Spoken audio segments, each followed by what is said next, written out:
여러분 이삭은 태어날 때 약속의 자녀로 태어납니다. 여러분 이런 경험 해보셨어요 혹시? 예. 저는 태어났더니 사람들이 썬부라고 불렀어요. 썬부가 뭘까요? 선 오브 부다, 부처님의 아들이다 이런 거예요. 그러니까 태어날 때부터 뭔가 좀 다르게 태어난 거죠. 사람들이 야 얘가 아버지 50살에 태어난 5대 독자야 이런 소리를 듣고 자랐어요. 근데 이삭은 저랑 비교할 수가 없었던 거죠. 100세에 낳은 아들입니다. 기적의 아들. 그리고 이삭이 태어날 때 이미 자기 형이 있었죠. 13살 많은 이스마일이 있었는데 어머니가 다르다는 이유로 그 사람은 약속의 자녀가 아니고 조그만 애가 13살 아이가 볼 때마다 얘는 약속의 자녀고 나는 아니다 이런 비교를 받고 자라게 됩니다. 자신이 약속의 자녀인 것을 인식하며 자라는 거니까 이삭에겐 굉장히 독특한 경험이 될 수 있습니다. 그리고 이삭이 아무 탈 없이 자라다가 성경에는 정확한 나이가 기록되지 않았는데 제가 볼 때는 30즈음쯤 됩니다. 30즈음. 어머니가 돌아가실 때가 이삭의 나이가 37살인데 37살 바로 얼마 전에 어떤 사건이 있냐면 아무도 이런 경험을 해보지 못하죠. 아버지가 자기를 제물로 바치려고 데리고 올라가는 사건을 경험하게 됩니다. 모리아산에 자기가 올라가는데 아무리 봐도 제물이 없어서 아버지한테 묻습니다. 아버지, 불도 있고 장작도 있는데 제물은 어디 있습니까? 이게 굉장히 어려운 질문이죠. 그러니까 아브라함이 이삭에게 하나님께서 친히 준비하시리라 하고 올라갔는데 친히 준비하신 제물이 자기인 것을 경험하게 됩니다. 아버지가 칼을 들어서 자기를 죽이려는 장면을 보면서 거기서 굉장히 큰 트라우마가 생깁니다. 어떤 분이 이걸 연구해냈는데 이 모리아산에서 내려와서 이삭은 다시 아버지 집으로 들어가지 않고 따로 독립해서 살았다는 거예요. 언제 또 죽임을 당할지 모르니까. 그래서 이 아버지가 어머니의 품속에서 자랄 수밖에 없는 이삭의 모습을 누가 이제 심리적으로 표시해놓은 걸 보게 됩니다. 근데 아무튼 모리아 사건을 통해서 자기의 인생에 다른 사람이랑 되게 다른 평범하지 않은 삶인 것을 인식하게 됩니다. 자, 이삭은 40살에 결혼합니다. 아내 데려온 것도 굉장히 독특한 사건을 통해서 데려오죠. 근데 결혼했는데 문제는 아기가 안 생겨요. 그 아버지의 그 아들 같아요. 이게 하나님의 아들이 자식이 생기지 않게 해야 되는 데는 이유가 있죠. 왜냐하면 이 약속의 자녀들은 너희들이 자연스러워 생길 것이 아니라 나의 축복을 말미암아 될 것이라는 하나님의 특별한 그 인식이 있는 겁니다. 근데 이삭은 40살에 결혼해서 자식이 안 생기니까 주님께 기도합니다. 기도해서 자식을 얻게 되죠. 그래서 자식까지 생겼는데 어떤 사건이 자식이 이은 다음에 있게 되냐면 아버지의 실수를 똑같이 반복합니다. 아말렉 족속이죠. 블레셋 족속에 아비멜렉이 와서 같이 살게 되는데 자기 아내가 너무 젊고 예쁘니까 둘이 없습니다. 그래서 이 사람을 누이라고 속이는 경험을 하게 됩니다. 이는 그게 이제 아내를 지켜야 되는 믿음의 연약함도 있지만 아브라함에게 나타나셔서 하나님이 모든 왕보다 크신 것을 경험하게 하는 놀라운 체험이라고 생각해요. 아마 이 사건을 통해서 이삭은 아버지처럼 믿음의 사람이 되는 과정을 이제 성경이 기록했다고 저는 보게 됩니다.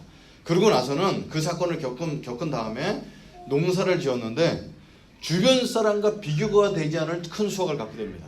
성경이 어떻게 했냐면 100배를 얻게 됩니다. 100배 결실을 얻으니까 사람들이 축복을 받았으니까 놀랍다고 하는 것이 아니고 블레셋 사람들이 시기를 해서 쳐들어오게 되죠. 그래서 아브라함이 아버지가 쌓았던 우물도 메꾸게 돼서 거길 이 우물 너희들이 가져 하고 양보하고 갑니다. 그 또 하나 우물을 파서 그 당시 우물을 파서 물을 얻는 것은 굉장히 큰 작업이었는데 물을 또 얻게 되죠. 근데 사람들에서 이 우물 내 거야. 그러니까 이 우물도 줘버리고 갑니다. 그러니까 다른 사람과 굉장히 다른 모습입니다. 그리고 좀 먼 땅에 가서 르호봇이라는 땅이었는데 이름을 나중에 붙였지만 우물을 팠는데 이제는 아무도 나를 건드리지 않을 거야. 그리고 그 땅이 굉장히 넓습니다. 그래서 르호봇이라는 말이 넓은 광야다 이런 뜻인데 거기서 우물을 얻게 됩니다. 그러니까 이 사람은 양보하고 큰 우물을 얻어서 이제는 거부가 된 채로 살아가면 되는데 이거를 끝내지 않고 도엘세바라는 땅에 올라가게 됩니다.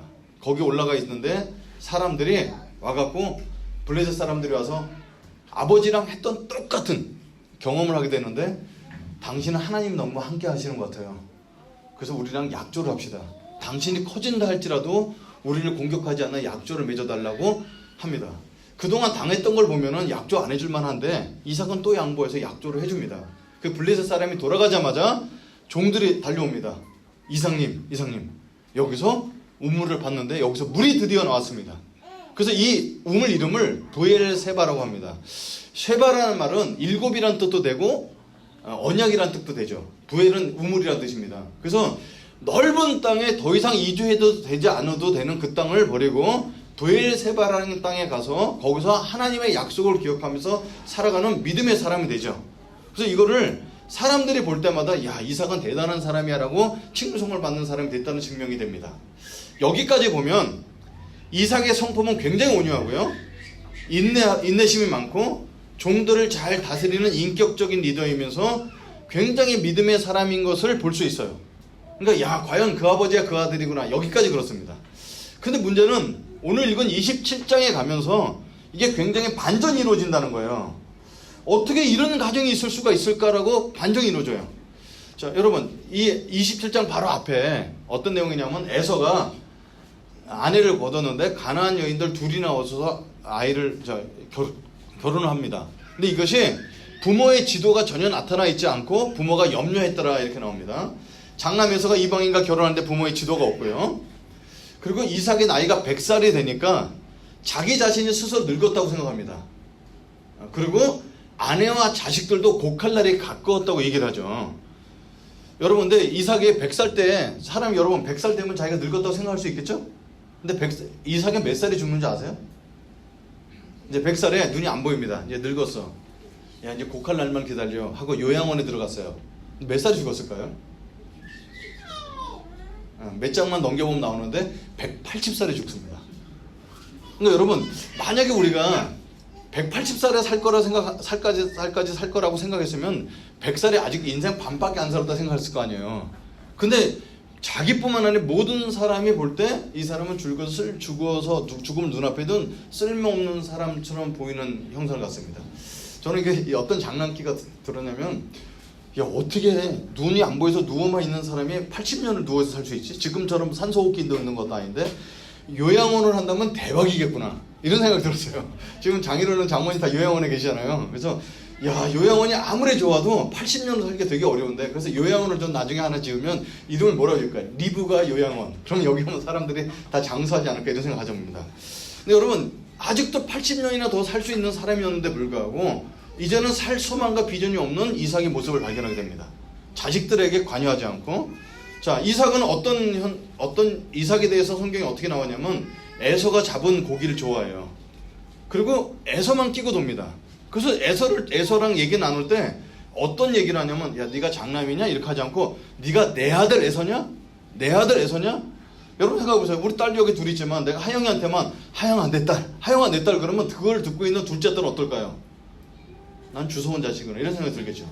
그러니까 지금 아들한테 아들만 내 아들 에서냐? 내 아들 에서냐? 하면서 확실한 장자권과 친권, 그 편애에 사로잡혀 있는 모습을 보게 됩니다. 여러분, 뱃속에서 쌍태가 들어있어서 싸우고 있었죠. 그래서 이삭이 하나님께 기도를 합니다. 영성이 충만할 때니까 왜 애들이 뱃속에서 싸울까요? 그러니까 하나님이 이삭에게 말씀하십니다. 뱃속에 두 민족이 들었구나. 그게 애들이 커서 뱃속부터 싸우게 되는데 큰 자가 작은 자를 섬길 거야. 분명한 예언이 있었는데 하나님의 예언을 뛰어넘어서 장자한테 축복을 하기를 원하는 그 강한 마음이 있습니다. 오히려 이제 둘째는 리브가한테 사랑을 받게 되는데 리브가는 야곱의 편입니다. 남편 이삭을 속일 궁리를 하죠. 여러분, 이삭을 가장 잘 속일 수 있는 사람 누굴까요? 60년을 같이 산 아내입니다. 그죠? 여러분, 제 약점을 가장 잘 아는 사람은 제 아내죠. 야, 네 아버지 이래. 뭘 하면 뭘 실수할지 다 합니다. 이 사람이 어디 가면은 뭘 잘못할지 다 알고 다 보고 있어요. 그러니까 이렇게 이삭에 대한 충분한 그 지식을 갖고 있는 리브가는 야곱에게 어떻게 하면 아버지를 속여서 축복받을 수 있는지 알려주고 야곱을 설득합니다. 근데 그 얘기를 들었던 야곱은, 어머니 이러시면 안 됩니다. 아무리 축복권이 좋지만 이게 속여서 축복을 받는 것이 정말 축복이 되겠습니까? 라고 야곱이 얘기했어야 되는데 그렇지 않고, 들키면 제가 저주를 받을 거 두렵습니다. 이게 야곱이 기껏 했던 얘기죠. 그러니까 엄마가 리브가 얘기해요. 그 저주는 내가 받을게. 그래서 결국은 아버지 이삭을 속이게 되고 하나님의 이름을 둘러대며 거짓말하며 축복을 받아내려 합니다. 근데 여러분, 이삭은 눈이 안 보이지만 굉장히 긴장감을 갖고 있어요. 이 드라마를 보게 되면은 계속 재차 3차 확인합니다. 너냐? 맞냐? 냄새까지 맡아봅니다. 냄새 맡아볼 때 일로 와봐, 내가 너 냄새 좀 맡아볼게 이러지 않고 나한테 입 맞춰. 그 입 맞출 때 가까이 올 때 향취를 보면서 재차 확인합니다. 이거를 드라마로 만들면, 이 시대 드라마로 우리가 영화로 만든다면 심리적인 걸 드러내서 속이려는 자와 속지 않으려는 자의 그 굉장한 갈등과 싸움이 있는 것을 보게 됩니다. 어떻게 이런 것이 아버지의 아들의 모습이고 부부의 모습일 수 있을까? 이삭은 에서만 얘기합니다. 리브가는 야곱과만 얘기합니다. 이 가정이 둘로 쪼개진 걸 볼 수 있죠. 자식을 축복하는 중대한 일에 부부가 대화를 않습니다. 여러분, 여기 결혼해서 산 가정이 저희 가정까지 12가정인데 오늘 손님 같이 오시는 중국 선교사님들 계셔서 13가정이죠. 여러분, 부부가 대화하지 않고 자녀의 중대한 일을 결정내릴 때 이 집안은 끝까지 간 거예요. 왜냐면 그렇게 놨을 때 좋은 결과를 되게 보기 어렵습니다. 그래서 일의 결말은 오늘 읽은 것처럼, 우리가 알고 있는 것처럼 야곱이 축복을 대신 받자 에서는 내가 옛날 때 팔아먹어서 그랬구나, 자업자득이야, 이렇게 하지 않고 분노가 쌓여서 자기 동생을 죽이려고 합니다. 근데 죽일 때 어떻게 죽이냐면 아버지가 죽으면은 죽인다는 거예요. 그러니까 아직도 살아있는 아버지를 죽인 자처럼 여기고 자기 동생을 죽입니다. 근데 성경에는 살인한 자는 반드시 살인으로 대가를 치불하게 됩니다. 그걸 알고 있는 리브가는 야곱을 떠나기로 얘기해주면서 어떤 표현을 쓰냐면, 어떻게 내가 두 아들을 같은 날 잃을 수 있겠냐. 그러니까 이 집안은 실제로 칼을 들고 피비린내는 나지 않았지만 마음속으로 아버지를 죽이고 동생을 죽이고 형도 죽게 되는 결과를 내게 됩니다. 그래서 둘째 아들을 리브가는 빼돌리고 야곱은 고향을 떠나서 최하 14년 이상을 돌아오지 못하고 가족과 생이별을 하게 되고 두 아들은 평생 원수가 되게 됩니다.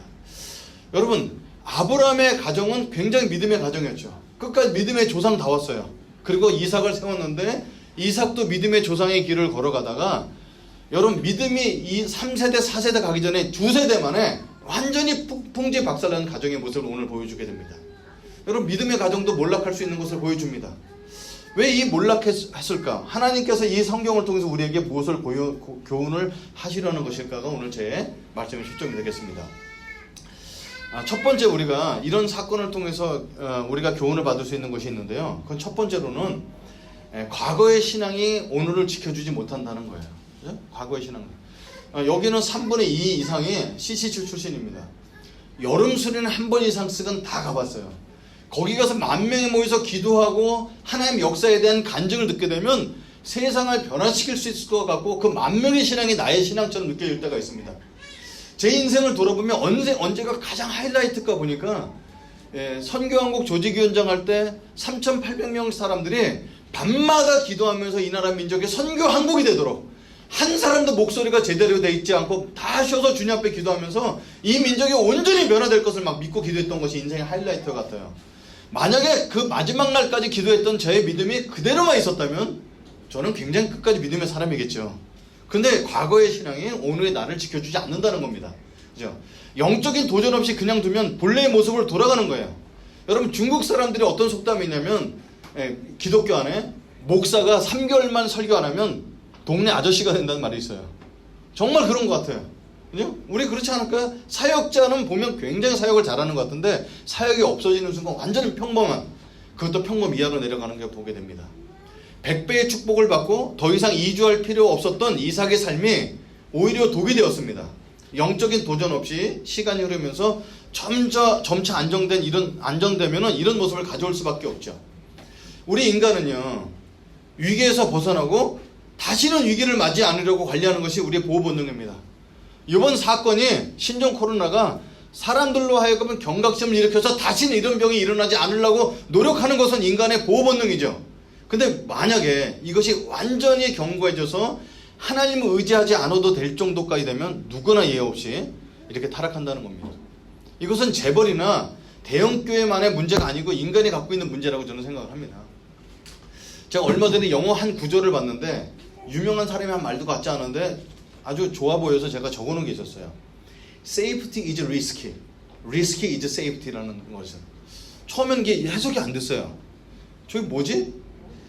이걸 좀 우리 형편에 맞게 의역을 약간 하자면 안전이 우리를 위험하게 만들고 위험이 우리를 안전하게 한다는 거예요. 역설이죠. 그거 맞잖아요. 하나님이 가끔 우리에게 위기를 허락하신 이유는 우리를 경성하게 해서 진짜 안전하게 하려는 거예요.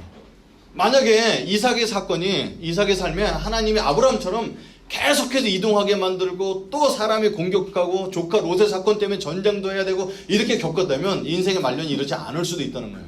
안전성이 사람을 위험하게 만들었다 이렇게 볼 수 있습니다. 그래서 죄성을 버리고 경건에서라는 하나님의 경종을 우리는 계속해서 받게 되죠. 그래서 여러분 우리 삶 속에 일어나는 적절함의 어려움들은 적절한 것의 스트레스는 굉장히 우리 신앙에 도움이 될 수 있다 이런 생각을 가져봅니다. 살짝 이 시간 위자리에 있는 분들은 다 그런 삶을 살아요. 가까운 교회의 어려움이자 축복은 뭐냐, 늘 위태로운 장소 문제 있어요. 작년에만 제가 마음 편했어요. 아, 내년까지 쓸 수 있구나.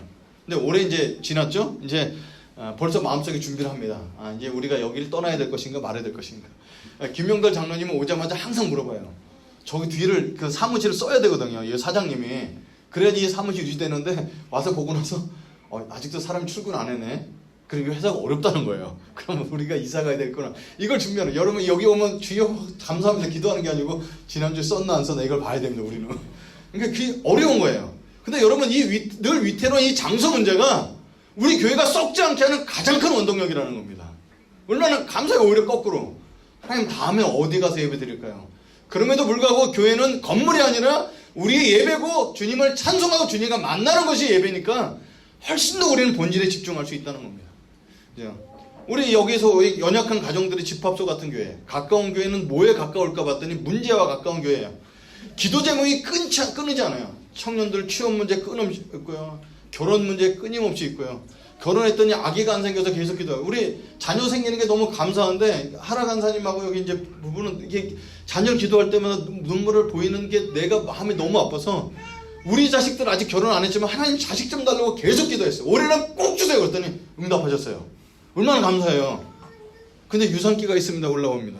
그럼 또 기도해야 돼요. 여러분 저는 이 아기가 나와도 또 나올 때 잘 낳게 기도 끝이 없을 것 같아요. 유산의 위험, 재정의 위험. 지난주에 세인이 머리 때문에 집에 가는데 마음에 걸렸습니다. 우리 교회에서 어떻게 세인이 그 비싼 돈 들어가는 걸 우리가 어떻게 할까 생각하고 고민하고 있었는데 고민을 싹 잊어버린 사건이 미니 집사님이 구하나 사고 오셨어요. 여러분 이게 끊임없는 기도 제목이죠. 사실상 인간의 문제가 이렇지 않을까요? 근데 오히려 이렇게 불완전함이 우리의 카톡방을 시끄럽게 만들고 서로 기도하게 만들고 이 사람이 남의 사람이 아닌 것처럼 계속 우리 마음을 갖게 만들어서 우리가 믿음의 장소에서 쇠퇴하지 않게 하는 축복을 받고 있다는 것입니다. 여러분 우리들의 삶의 목표는 위기에서 탈출하는 것이 아닙니다. 어떤 과정이든 하나님께 붙어있고 생생하게 주님이 주시는 공급하는 능력으로 살아가고 있습니다 라고 고백하게 되는 거죠. 그래서 만약에 우리 교회가 이제 재정적으로나 어디 장소적으로 안정되면 우리는 나눠야 됩니다. 흘려보내야 되죠. 물질이든 시간이든 힘이든 절대로 우리가 갖고 앉아서 절대로 굳어지지 않고 썩지 않게 계속해서 나눠줘야 될 거라 생각합니다.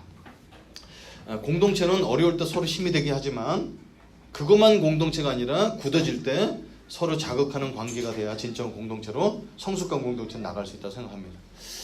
두 번째로 이삭의 삶을 통해서 우리가 이 몰락한 가정을 통해서 배울 수 있는 것은요, 이삭에 대한 연구입니다. 그건 뭐냐면 이삭은 과거를 극복하지 못한 부분이 있어요. 그래서 과거를 극복하지 못한 이삭의 아쉬움이 있다는 겁니다. 이삭은 태어나 보니까 장자였어요. 장자는 축복이기도 했지만 일반적이지 않은 다른 많은 점이 있었어요. 그 뭐냐면 장자가 가져야 될 부담감이 있죠. 그래서 아버지가 제물로 자신을 바친다 해도 그냥 순순히 묶여서 바쳐줘야 되는 그런 어려움이 있습니다. 장자의 길은 험난했습니다. 자신을 죽이기 위해 지켜던 아버지 아브라함의 그 칼에 든 모습은 트라우마가 됩니다. 여러분 이 사건이 어떤 부분을 만나게 되냐면 이삭이 되게 마음씨가 좋아서 사람들한테 우물을 양보하는 것 같지만 인생의 전반적을 보면은 그냥 아브라함 종이 데려온 여자랑 결혼합니다. 아들이 뭘 나쁜 짓 해도 잔소리를 하지 않습니다. 우물을 달라면 줍니다. 이런 것을 회평의 관계예요. 이삭은 보면은 양보라고 좋게 얘기할 수 있지만 다른 면을 들여보면 회피하는 기질을 가진 사람이었어요. 에서의 잘못된 결혼도 야곱의 속이는 기질도 품성도 바로잡지 못한 채 그냥 빨리 죽었으면 좋겠는, 그래서 100세 됐을 때 벌써 죽을 날만 기다리며 가장으로서 리더십이 상실된 모습을 갖게 됩니다. 겉으로는 성품이 좋아 보이지만 과거를 극복하지 못한 채 가장의 자리를 큰아들에게 빨리 넘겨주고서 조급하게 생각합니다. 이삭이 늙었다고 생각하고 집안에 아버지가 힘이 없어지니까 뭐가 남냐면 남은 건 유산입니다. 여러분 집안에 유산이 많으면 가정이 굉장히 불화를 많이 갖죠. 지금 이삭에게 유산이 많지만 진짜 갖고 싶은 건 뭐냐? 축복권이에요. 자, 이삭은 허수아비예요. 자식들이 커다 보니까 우유부단해. 당신 말도 없어, 이 사람 말도 없어. 이러니까 자식들이 크면서 이건 잘못하면은 아버지가 공평하게 못 나눠주겠구나 이런 생각 가지니까 아버지한테 축복권만 받는 것이죠. 이게 비극이에요. 아버지의 리더십은 없고 이게 유산만 남은 것이 비극입니다. 여러분 이 아브라함을 비교해 보면 아브라함은 아들이 많았어요. 이스마엘이 있었죠. 그 다음에 이삭이 있었죠. 그리고 그들을 통해서는 한 8명의 아들이 있었어요. 여러분 이삭에게 장자권을 주기 전에 아브라함이 어떻게 하는 줄 아세요? 이삭은 이미 멀리 보냈고 그들을 통해서는 자식들에게 재산을 분배해 주면서 아라비아 땅으로 넘어서 살 수 있도록 멀리 보냅니다. 왜? 이삭의 리더십을 세워주려고. 그러니까 여러분 이게 제가 이제 아브라함의 삶을 통해서 인생을 정리하는 지혜를 보게 되는데 지금 내가 힘이 있을 때 다스리는 건 쉬워요. 여러분 지금 저희 가정에 제가 재정권을 갖고 있습니다. 자식들은 내 집에 삽니다. 이래라 저래라 할 수 있어요. 근데 이것이 영원히 가지 않는다는 거 알아야죠. 그래서 이삭에게 남겨주고 쑥 보내는 아브라함의 리더십을 볼 수 있는데 이삭은 그걸 준비하지 못합니다. 이삭은 연약합니다. 여러분 이삭 가정에 이 축복권을 받기 위해서 유산을 받기 위해서 지금 피비린내 나는 이 싸움을 하는 것이 지금서부터 4,000년 전에 있었던 그냥 막연한 옛날 얘기가 아니에요. 부모에게 재산을 물련을 받으려는 그것을 싸우는 현대판 지금 신문에 날마다 나오는 재벌가의 이야기기도 하고 우리 이야기기도 합니다. 여러분 오늘도 끝난 다음에 저는 집회를 갔다가 오후 늦게 우리 외삼촌에 갑니다. 그 외삼촌은 빈주먹 붉은 피로 진짜 올라오셔서 정육점 하시고 부동산에서 돈을 많이 버셨어요. 그래서 저한테도 많이 도움을 주시긴 하셨는데 이분은 뭐라 하셨냐면 내가 빈손으로 부모한테 받은 건 없지만 자식들한테 풍성히 주리라고 해서 거기 자식 셋인데 여러분 지금 보면 40평짜리 아파트를 세 자식한테 다 사줍니다. 결혼 다 시켜줍니다. 그리고 첫애를 차를 뽑아주니까 둘째 세대도 차 달라고 해서 딸까지 차를 다 똑같이 사줬어요. 물론 저는 조카니까 아무것도 받지 못했지만 그 외삼촌이 어떻게 고생해서 사는지 압니다. 근데 요새는 수요일날 가고 주일날 가고 아내랑 같이 가요. 저를 만나면 목소리가 안 나와서 말을 못 하시는데 확 웃으십니다. 이빨 하나도 없으신 분이에요. 그러니까 간호사들이 와서 누가 왔는데 이렇게 좋으세요? 그러면 목소리가 안 나오니까 입모양 보면 조카 이러는 게 보여요. 그래서 그것 때문에 제가 기쁨을 드리려고 합니다. 외숙모가 옆에 앉아 계시거든요. 부족함이 없는 가정이죠. 그래서 외숙모가 처음으로 제 손을 붙잡고 마음의 얘기를 합니다. 제 아내도 있는데 자식들이 요새 와서 하는 얘기가 있다는 거예요. 둘째는 뭐라냐면 아버지는 큰아들한테만 많이 주셨어요. 딸도 와서 큰아들한테만 많이 주셨어요. 큰아들은 와서는 오히려 내가 큰아들이 짐이 많아갖고 많이 받아야 되는데 조금밖에 못 왔어요. 이걸 어머니한테 얘기하고 간다는 거예요. 지금 아버지가 지금 돌아가시기 직전인데. 그래서 외숙모가 제 손을 붙잡고 자식 키워도 소용없다는 얘기를 하면 눈물을 글썽거리십니다. 이게 여러분 이삭 얘기가 4,000년 전의 얘기가 아니고 지금도 얘기를 하는 거예요. 그래서 저는 정말 줄 게 없어서 너무 감사한데 이미 유언을 해놨어요. 제가 죽게 되면 5천만 원 보험금이 나오는데 똑같이 3분의 1을 나눠주라고 이미 다 유언을 해놨어요. 근데 제가 유언을 끝낸 다음에 갑자기 갱년기가 오더라고요. 마음이 너무 연약해져갖고 그래서 다시 불러서 유언 취소한다 이렇게 해놨습니다. 아무튼 이게 너무 미리 준비를 해도 너무 우울증이 오고 너무 준비를 안 해도 문제인데 지금 이삭은 예전에 자기가 갖고 있던 그 트라우마를 극복하지 못한 채로 계속 살고 있습니다. 여러분 부모를 떠날 때 우리는 부모를 떠나 한 몸을 이루려고 하니까 한 몸 이룰 것만 생각하는데 부모를 떠나는 게 어떤 부분이 있어야 되냐면 우리 자신의 가정에서 갖고 있는 전통 같은 게 잘못된 습관 이런 것도 떠나야 됩니다. 저한테 충격이 됐던 여러 가지 사건 중에 한 사건은 뭐였냐면요. 저는 아버지를 닮지 않고 아버지가 싫어서 아버지의 모습을 갖지 않으려고 했습니다. 그래서 제일 먼저 한 게 술과 담배를 안 하는 거였어요. 우리 아버지 되게 좋으신 분인데 술 들어가면 완전 난장판입니다. 2003년도로 기억합니다. 2002년도 제가 월드컵 있을 때 안식년을 가지고 3개월 살았어요. 한국 땅에. 그때 누나가 방문했어요. 여러분 저는 아버지랑 완전 다릅니다. 술 입에도 안 됩니다. 술 먹으러 나가잖아. 근데 저희 누님이 저희 집을 방문해서 우리 집에 와서 이렇게 놀다가 한마디 툭 하시는 거예요. 뭐라고 그러셨을까요? 너는 이렇게 아버지랑 똑같냐? 여러분 제일 듣기 싫은 소리였어요. 그래서 그 정상적이지 않은 누나에게 내가 아버지랑 뭐랑 똑같아? 그랬더니 우리 아버지는 술 드시고 오셔서 집안을 공포스럽게 하셨어요. 너는 술 안 먹고 공포스럽게 만든다. 그러니까 아이들 내가 혼내고 꽉 잡고 있는 이런 것이 저희 누님이 볼 땐 술 안 드신 아버지 모습이 제 속에 있는 거죠. 여러분 그래서 이 트라우마는 나에게 그것을 줬던 사람을 계속 미워하고 곱씹으면 닮을 수밖에 없다는 거거든요. 그래서 지금은 어떤 모습을 갖고 있냐면 아주 내가 힘있고 건강하지만 자식들 얘기를 또 들어주고 이 아이들 입장이 돼주고 학자금 대출 이때문에 얼마나 부담스러울까 계속해서 돌이키는 연습을 해요. 힘 빼는 연습을 합니다. 오히려 거꾸로 이삭이랑 좀 반대죠. 그래서 여러분 어쩌면은 우리가 지금 생활선교사로 살아간다고 막 이렇게 하는데 이 가정 이야기를 통해서 볼 때 우리는 생활선교사를 밖에서 살 게 아니라 지금은 가정에서 살아야 되는, 부모로부터 잘못받은 것들은 돌이켜야 되고 좋은 전통은 살려야 되고 아무 문제가 없을 때 주님 앞에 엎드릴 줄 알아야 되고 어려움은 이 어려움 때문에 주님께 엎드릴 줄 알고, 그래서 견고한 믿음의 가정을 세우는 것이 우리가 가져야 될 첫 번째 생활선교사의 태도가 아닐까, 이런 생각을 이삭의 삶을 통해서 보게 됩니다. 마지막인데요, 이삭의 가정이 왜 몰락했을까요? 이것은 자식의 편에 대한 문제였습니다. 우리가 조금만 묵상해보면 느끼잖아요. 부부가 갈라집니다. 여러분 자식 편애를 통해서 부부가 갈라지는 건 그 뿌리가 있어요. 여러분 자식을 왜 편애한다고 생각하세요? 그럼 잠깐 쉬는 관점에서 묻겠습니다. 나는 부모님이 특별히 나를 더 사랑하셨다. 손 들어보세요. 그래서 왜 안 들어?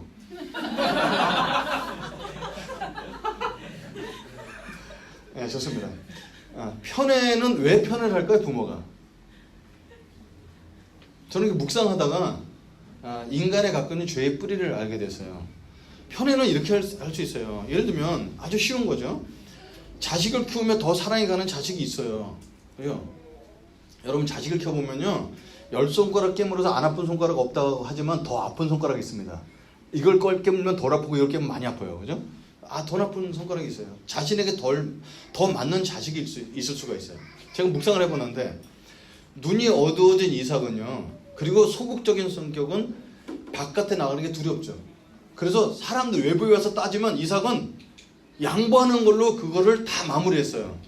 근데 자식이 나왔는데 큰아들이 용사예요. 활도 잘 쏘고 굉장히 외향적입니다.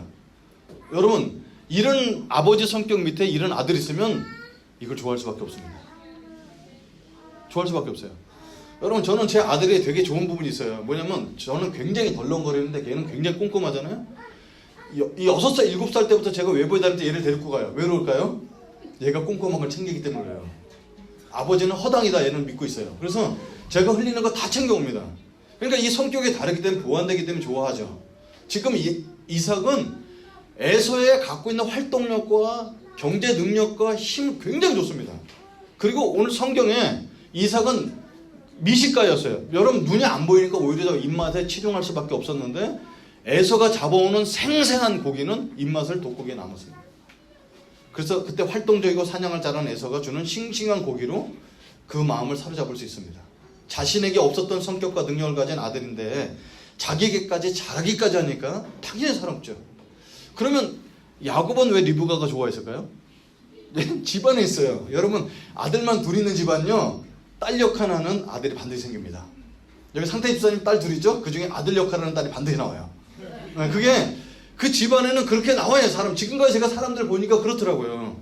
그래서 집안에서 엄마 살림도 도와주고 엄마랑 말벗도 해주는 야곱이 좋을 수밖에 없어요. 치밀하게 느낄 수밖에 없어요. 이건 내가 얘 편애하는 이유는 이렇게 닮아서 그래요. 근데 여러분 이건 겉의 이유고요, 진짜 편애하는 이유가 있어요. 뭘까요? 얘를 통해서 안정감을 갖는 거예요. 얘를 통해서 안정감, 내가 늙더라도 얘는 내 편이 될 거야. 아내랑 나랑 관계가 안 좋아질 때라도 얘는 나를 도와줄 거야. 우리도 5 식구지만 아내랑 의견이 안 좋으면 자식들을 내 편을 삼으려고 합니다. 그게 인간이 갖고 있는 본능. 왜 그렇게 자기 편을 삼으려고 그럴까요? 하나님 의지하지 않는 부분은 사람 의지해서 가는 죄성 때문에 그런 겁니다. 자식으로 인해서 부부 사이가 둘로 나눠지는 겁니다. 여러분 이건 끝까지 용납하지 말아야 돼요. 내가 경호 형제 여기서 결혼할 때 주례도 했지만 모든 주례사의 가장 초점 그거예요. 결혼의 목적 뭡니까? 부부 하나됨을 위해서. 그 둘 사이에는 아무것도 끼면 되지 않는데 가장 쉽게 끼는 것이 자식 문제죠. 그래서 지금 이 두 사람이 완전히 갈라지게 됩니다. 부부가 서로 소통하고 사랑할 때 자녀들이 안정감을 느끼는데 우리는 이 시대는 부부가 싸워서라도 자식 교육을 자기가 따로 시킵니다. 이게 어려운 겁니다. 자녀를 편애를 해서 자기 안정과 자기 의의를 만들어서 자기의 편을 만드는 걸 우리 실수입니다. 우리 안정감은 잘 키운 자식 하나에 의지하는 것이 아니라 오직 여호와 하나님께 붙어서 동행하며 그분만이 나의 피난처요 피할 반석일 줄 믿는 것이 바로 지혜입니다. 근데 눈에 보이지 않는 부분이니까 보이지 않는 하나님보다 나한테 잘해주는 그 자식이 내 아내보다 훨씬 좋은 거예요. 이게 가장 몰락의 가장 큰 이유였습니다. 저도 나이를 먹고 청년의 부모가 되어보니까 좋은 부모 되는 것이 굉장히 어렵다는 걸 알게 됩니다. 저는 어떤 생각을 했냐면 어차피 나도 부모님께 물려받은 거 없으니까 자식을 최대한 나눠서 키워서 대학 가면서부터 독립을 시키려고 했어요. 여러분 이게 큰딸이 항상 피해자죠. 어느 날 제가 자꾸 등록금 어떻게 할래? 네가 사야지 계속 얘기하니까 큰딸이 아빠는 왜 집에서 나를 쫓아내려고 그래? 이 소리가 있어요. 하영이는 이 얘기한 거 기억이 안 날지도 모르지만 저는 생생 기억합니다. 충격이니까. 아 나는 독립시킨다고 그랬는데 자녀는 쫓아냄을 받는 경우가 있겠구나. 그 둘째 셋째한테는 안 그러죠. 그러니까 이 부모가 저는 자녀를 키우면서 애가 독립하면 다 되는 게 좋은 부모인 줄 알았는데 어느 정도까지 되냐면 이 아이가 부모의 나쁜 습관을 갖지 않고 좋은 습관으로 하나님께 의지하고 살면서 내가 얘네들한테 짐이 되지 않고 이들은 부모를 끝까지 공경할 수 있는 인격을 갖는 것까지 되는 것이 좋은 부모라고 알게 되었습니다. 여러분 부모가 되는 것이 쉽지 않습니다. 그래서 우리는 우리 힘으로 우리가 읽은 책 몇 권으로 결코 좋은 부모가 되지 않습니다. 하나님을 끝까지 신뢰하는 사람이 되기 전까지. 여러분 그렇게 믿음의 자산 믿음의 아버지를 뒀고 믿음의 가정이었던 사람이 이렇게 몰락하는 것을 우리는 창세기 21장을 통해서 보게 됩니다. 몇 가지 우리가 결론을 좀 하다 보면은 이렇게 볼 수 있어요. 여러분 지금 가까운 교회는 지금 해외 선교나 지역사회 발전에 복음화 이런 것을 할 힘쓸 여유도 없어요. 그래서 집중해야 될 것을 집중해야 되는데 창세기 27장을 통해서 진짜 우리가 집중해야 될 것은 가정에 집중해야 될 칙이다는 거예요. 그게 우리가 가정만 돌보겠다는 게 아니고 지금은 가정을 떠나서 우리가 할 수 있는 거 없습니다. 거의 다. 여러분 단기선교 이번에 제주도 가서 목사님 만나 인터뷰 같이 회의를 하는데 저보고 그러는 거예요. 그 목사님이 그 가까운 곳에서 뭐를 하실 수 있나요? 묻는데 이게 돌아왔어요. 우리 성도님들 다 너무 다 훌륭하거든요. 캘리도 할 수 있죠. 사진도 찍을 수 있죠. PT도 할 수 있죠. 다 할 수 있는데 이게 변수가 너무 많아요. 이게 이 가진을 가진 사람들이 아이를 놔두고 제주도에서 무슨 선교를 할 수 있을까? 그 몇 명이 올 수 있냐고 묻는데 대답을 쉽게 못하는 거예요. 이 중에 애기 생기면 못 옵니다. 그죠? 애기 나면 못 옵니다. 이게 많은 변수가 있으니까 우리가 진짜 누군가를 선교할 수 있는 정도 준비가 된 교회는 아니구나. 그렇다고 우리가 언제까지 이거를 안 할 수는 없으니까 올해는 믿음으로 처음에 해외를 가는 것을 해보는데 그래서 우리는 무엇을 도전하기조차 미안하고 각박한 삶의 현장을 살고 있는 사람들로 구성되어 있습니다. 그래서 우리가 지금 집중해야 될 것은 믿음의 가정의 세우기라는 거예요. 난 결혼 아직 안 했는데요. 여러분 믿음의 가족관계를 이루세요. 믿음의 가족관계를. 지금 결혼 준비하는 청년들은 결혼 준비하는 과정 속에 하나님 개입하시도록 성결하게 살고 계속해서 맡겨야 되는 그 과정을 주님께 드리시고 아직 결혼할 마음이 없으시고 아직 때가 안 됐다고 생각하시는 분들은 부모들과 믿음의 과정을 이뤄야 돼요. 부모님의 믿음이 다 좋은 게 아니잖아요. 없으신 분은 복음을 증거해야 되고 삶으로 이미 복음이 있던다 할지라도 주님과 동의하지 못하시는 분들은 여러분이 꼭지로 도전해야 됩니다. 그래서 무너진 가정의 재단을 세우고 갈급함에서 나오는 부부간의 영적 대화가 있어야 돼요. 저도 아내랑 같이 계속 있지만 드라마 본 얘기 지금 신종 코로나 얘기는 많이 하지만 영적 대화를 많이 안 나눌 수도 있다고요. 그래서 이런 걸 나누면서 서로가 영적으로 자극해주는 최고의 파트너가 되도록 세워주는 것이 우리가 지금 창세기 27장 통해서 배워야 되는 가장 첫 번째 목표라고 생각됐습니다. 그래서 싱글들은 현재 부모의 삶을 복음을 증거했으면 좋겠습니다. 그래서 과거의 신앙이 우리를 지금 지켜주지 못하는 걸 깨닫고 하나님 지금 right now 이 자리에서 내가 주님 앞에 나가기를 다시 한번 결단합니다. 우리 끝까지 주님만 의지하는 우리 가정, 내 삶이 될 수 있도록 주님 앞에 맡기는 사람이 되기를 원합니다. 같이 한번 기도하죠.